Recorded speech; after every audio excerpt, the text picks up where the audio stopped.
నవనారసింహులు ఈ క్షేత్రంలో సాక్షాత్కరించి ఉండడం వల్ల నవనారసింహ క్షేత్రం అంటారు.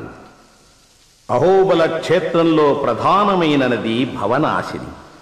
లక్ష్మీ నృసింహుని పద సరసిజములను కడిగే పాద్యంగా గగనగంగ ఈ గిరి చేరినది.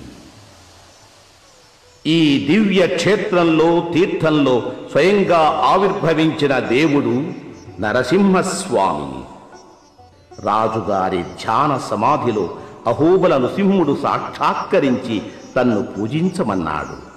రాజు ఆ విగ్రహాన్ని అహోబల మఠ స్థాపనాచార్యులైన ఆదివన్ శఠకోపయతులకు సమర్పించినాడు. పరమశివభక్తుడైన ప్రతాపరుద్రుడు లక్ష్మీ నృసింహుని జీవితాంతము సేవించినాడట.